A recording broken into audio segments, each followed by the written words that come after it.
గత వారం 10 రోజులుగా తిరుమల తిరుపతి దేవస్థానంకి సంబంధించి ప్రసాదాల తయారీలో జరిగిన వాడిన కల్తీ నెయ్యి గురించి లాస్ట్ వారం 10 రోజులుగా రాష్ట్రం మొత్తం ఒక రకమైన భయాందోళన ఒక ఎత్తైతే వెంకటేశ్వర స్వామికి అపచారం జరిగింది అని ప్రతి గుళ్ళలోనికి కూడా వెళ్ళి పూజలు చేసే పరిస్థితి కూడా మనందరం చూసాం. ఇవన్నీ ఒక పరంగా వెంకటేశ్వర స్వామి భక్తులుగా జరుగుతూ ఉంటే, ఒకవైపు నుంచి రాజకీయ దుర్బుద్ధితో దీన్ని కూడా రాజకీయం చేయాలి అని చెప్పి అతని హయాంలో జరిగిన తప్పుల్ని కప్పిపుచ్చుకోవడానికి చంద్రబాబు నాయుడు గారు గౌరవ ముఖ్యమంత్రి గారి మీద ఎదురుదాడి చేయడానికి సిద్ధపడి గౌరవ పులివెందుల ఎమ్మెల్యే గారు తీసుకుంటున్న నిర్ణయాలు చూస్తూ ఉంటే నిజంగా ఎప్పుడో అతన్ని పులకేసి అనేవారు, కానీ ఇప్పుడు నిజంగా పులకేసి ఏదో 2 or 4 పెట్టాలి మనం కూడా. ఎందుకు ఈ మాట చెప్తున్నానంటే, ఇదే జగన్మోహన్ రెడ్డి కల్తీ నెయ్యి వాడారు అని చెప్పి చంద్రబాబు నాయుడు గారు గౌరవ ముఖ్యమంత్రి గారు చెప్పిన తర్వాత బయటకు వచ్చి చంద్రబాబు నాయుడు గారి మీద ఎదురుదాడి చేయటం కూడా మనం చూసాం. తర్వాత వీళ్ళ తాలూకా వెనకాల బ్యాచ్ ఉంటుంది కదా, ఒక భజన బృందం ఉంటుంది కదా, భజన బృందం బయటకు వచ్చి లేదు జగన్మోహన్ రెడ్డి గారు మెట్లు ఎక్కి వస్తారు తిరుమల తిరుపతి దర్శనానికి అని మాట్లాడారు. అది కట్ చేస్తే కాదు, నా కాలినడకను కాదు దర్శనానికి వస్తారు అన్నారు. ఇదంతా జరుగుతుంది. ఓకే, దర్శనానికి వస్తే రప్పించుదాము, కూర్చోబెట్టి అన్ని గౌరవ మర్యాదలు ఇచ్చి డిక్లరేషన్ మీద సంతకం పెట్టించుకొని అతన్ని తీసుకెళ్ళి దర్శనానికి పంపిద్దామని చెప్పి ఆలయ అధికారుల దగ్గర నుంచి భద్రతా దృష్ట్యా పోలీస్ డిపార్ట్మెంట్ వాళ్ళు అందరూ కూడా అతను రాటుకని ఆహ్వానించారు.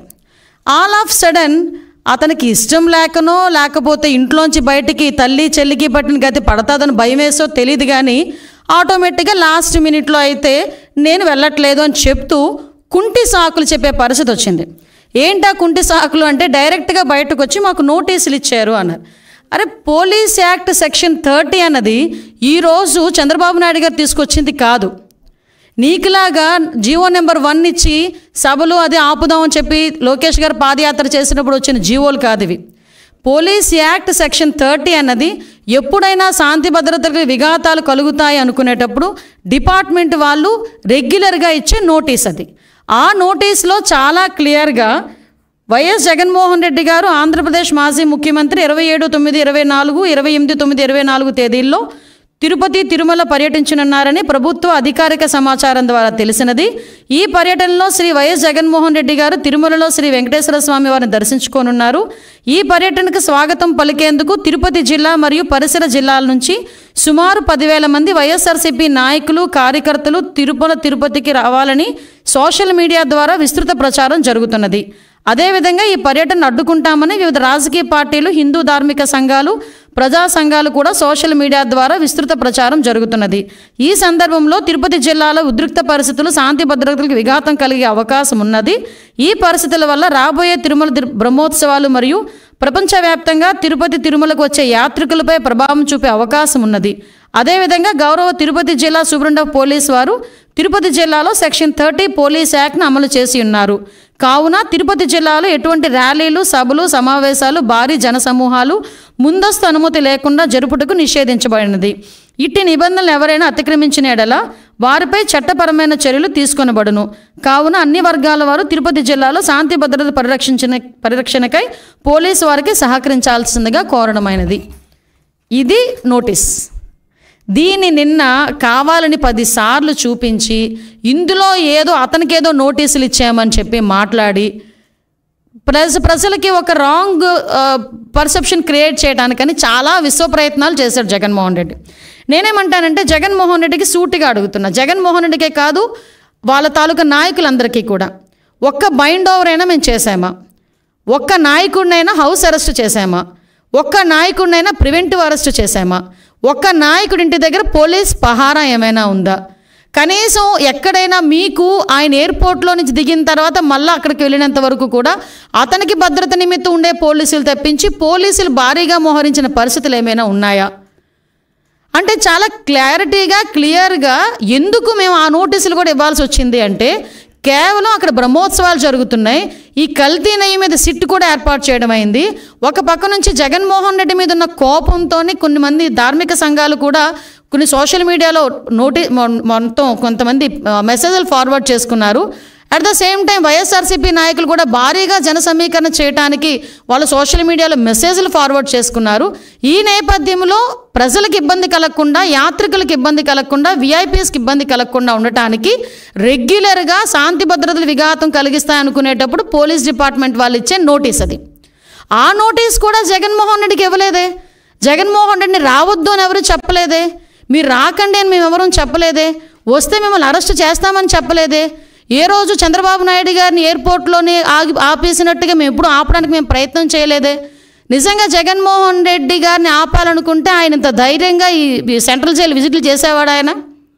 ఎంతమంది సెంట్రల్ జైల్లో ఉంటే విజిట్లు చేశాడు ఆయన? మేము ఎప్పుడైనా ఆపామా? అంటే విషయం ఏంటంటే, మేము ప్రజాస్వామ్యబద్ధంగా ముందుకెళ్తున్నప్పుడు మా మీద బురద చల్లటానికి పోలీసు నోటీసులు నాకు ఇచ్చారు అని చెప్పి నిన్న అతనికి వెళ్ళడానికి, ఫస్ట్ ఆఫ్ ఆల్ అతనికి వెళ్ళడానికి ఇష్టం లేదు తిరుమల తిరుపతి దేవస్థానానికి. దట్టు డిక్లరేషన్ ఇచ్చి వెళ్ళడానికి అసలు ఇష్టం లేదు.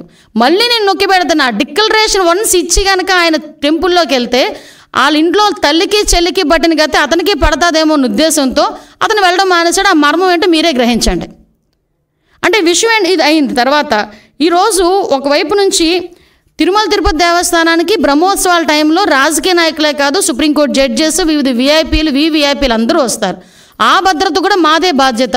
ఆ భద్రత నేపథ్యంలో మేమందరం కూడా ఎట్టి పరిస్థితుల్లోని విఘాతాలు, శాంతి భద్రతలు విఘాతం కలిగించకూడదని చెప్పి నోటీసులు ఇస్తే దాన్ని ఈ రకంగా మాట్లాడి టాపిక్ని డైవర్ట్ చేయడానికి నోటీసుల వైపు తీసుకొచ్చాడు. ఇతగాడు మళ్ళీ మేమేదో డైవర్షన్ పాలిటిక్స్ చేస్తున్నామని మాట్లాడతాడు. అని ఇప్పటికీ కూడా మేము స్టాండ్ అయి ఉన్నాం. కల్తీ నెయ్యి ఉంది. కల్తీ నెయ్యి అయితే లడ్డూ ప్రసాదంలోని కల్తీ నెయ్యి చేర్చారు. కల్తీ నెయ్యితో ప్రసాదం తయారు చేయబడింది.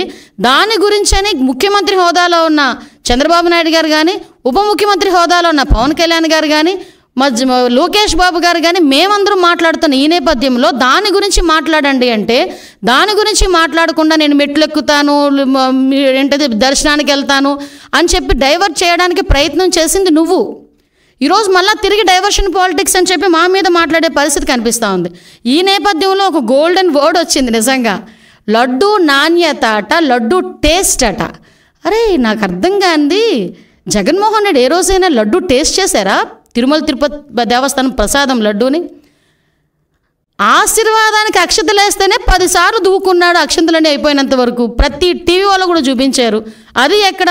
మండపంలోనే. ఎక్కడ ఆశీర్వాదం ఇచ్చిన ఆ మండపంలోనే. ఇంకా సాల్వ్ అయ్యక ముందే అక్షంతలు వేసిన దానికి, ఆ పంతులు అక్షంతలు వేసిన దానికి మనమైతే ఆ అక్షంతలు ఎప్పుడు ఉంటాయా? ఉంటే బాగున్ను, రోజంతా ఉంటే బాగున్ను, ఆశీర్వచనం అనుకొని మనం చక్కగా బయటకు వస్తాం. అక్కడే 10 సార్లు దువ్వాడు ఆ క్రాఫ్ని. దువ్వేసి తీసేసినోడు ప్రసాదం గురించి మాట్లాడుతున్నాడు. తప్పిసారి ఎవరైనా ప్రసాదం ఇస్తే టిష్యూ పేపర్లో చుట్టూ పక్కకు పెట్టే వీళ్ళు లడ్డు నాణ్యత గురించి, టేస్ట్ గురించి ఈయన చెప్పడం, మేము వినడం, అది మా దౌర్భాగ్యం. ఇటువంటి పరిస్థితుల్లోని మాట్లాడి ఈయన లడ్డు టేస్ట్ గురించి, అరే ఈ లడ్డు టేస్ట్ ఎక్కడ మనకి ప్రాబ్లం వచ్చింది అని చెప్పి ఆ రోజే జూన్ నెలలోని 12, 20, 25 తారీఖులు, జూన్ 4న వచ్చిన లారీల్లో 4 సంబంధించి నెయ్యి ట్యాంకర్లని ముందు యూజ్ చేశారు. ఆ ముందు యూజ్ చేసిన నెయ్యి ట్యాంకర్లలోని ఆ నెయ్యి ప్రాబ్లంగా ఉందని ప్రతి భక్తుల దగ్గర నుంచి ఫిర్యాదులు అందిన తర్వాత మిగతా 4 ట్యాంకర్లకి మేము టెస్టులు చేపిస్తే ఆ టెస్టులు ఎన్డీడీబీ రిపోర్టుల ప్రకారం అందులోని కల్తీ జరిగింది, జంతువులు కొవ్వు కలిసింది అని చాలా క్లియర్గా దానిలో మెన్షన్ చేస్తే దాని గురించి అని చెప్పి మాట్లాడరా అంటే దాని గురించి మాట్లాడకుండా ఎన్డీడీబీ రిపోర్ట్లో డిస్క్లైమర్ గురించి మాట్లాడతారు. అక్కడే అతగాడి తెలివితేటలు బుర్రలోంచి మోకాల్లోకి వచ్చేసాయని సంగతి అర్థమవుతుంది. అరే డిస్క్లైమర్ అన్నది ప్రతి దానికి కామన్. అది నువ్వు తలనొప్పి డోలో ట్యాబ్లెట్ వేసుకున్నా కూడా డిస్క్లైమర్ ఉంటుంది, తెలుసా నీకు? ఏంటది, మనం ఎల్ఐసికి సంబంధించి ఏదైనా మనం ప్రీమియం ఏదైనా పెట్టుకున్నాం అనుకోండి, దాంట్లో కూడా కింద డిస్క్లైమర్ ఉంటుంది. నువ్వు ఎక్కడికి వెళ్ళి ఏ వస్తువు కొన్నా కూడా డిస్క్లైమర్ ఉంటుంది. ఆ డిస్క్లైమర్లో నాడేదో రాశాడని చెప్పేసి దాని గురించి మాట్లాడుతున్నావు. వీళ్ళు జరిగిన తప్పుని కప్పిపుచ్చుకునే ప్రయత్నం చేస్తున్నారు తప్పించి జరిగిపోయిన తప్పుని జరిగిందని ఒప్పుకోవడం కానీ దానికి క్షమాపణలు కోరడం కానీ జరగట్లే, అది కనిపించట్లే. ఆవిడ అనకూడదు కానీ స్పీకర్ పొజిషన్లో ఏం మాట్లాడతాడండి? ఆవిడ పామాయిలు ఈ సంబంధించిన ఆయిల్ ఫుడ్ ఎక్కువ తినేసిందంట, అందుకని ఆ వచ్చిన పాల్లోనే అందులోకి వచ్చిన నెయ్యిలోని కూడా కొవ్వు కలిసిందట. ద గ్రేట్ జనరల్ సెక్రటరీ, అతను పెద్ద లాయరు, అతగాడు మాట్లాడతాడు పంది కొవ్వు రేట్ల గురించి మాట్లాడతాడు. అంటే వీళ్ళ తాలూకా స్థాయి, వీళ్ళ తాలూకా ఆలోచన పరిజ్ఞానం ఎలా ఉందో ఆలోచించండి. అంత కాస్ట్లీ పందికొవ్వట ఈ నెయ్యిలో కలిపేస్తారా అని అడిగాడు. అంటే అతగాడి తాలూకా తెలివితేటలు ఇలాంటి వాడిని పెట్టుకుని చేశారు.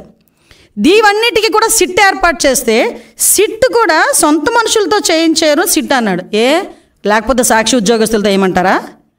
సాక్షి ఉద్యోగస్తులతో వేసేది సిట్ కాదయా, ప్రభుత్వ ఉద్యోగస్తులతో వేసేది సిట్టు. ఈ అధికారులందరూ కూడా నీవు పనిచేసినప్పుడు, నువ్వు ముఖ్యమంత్రి ఉన్నప్పుడు కూడా పనిచేసిన వాళ్ళే.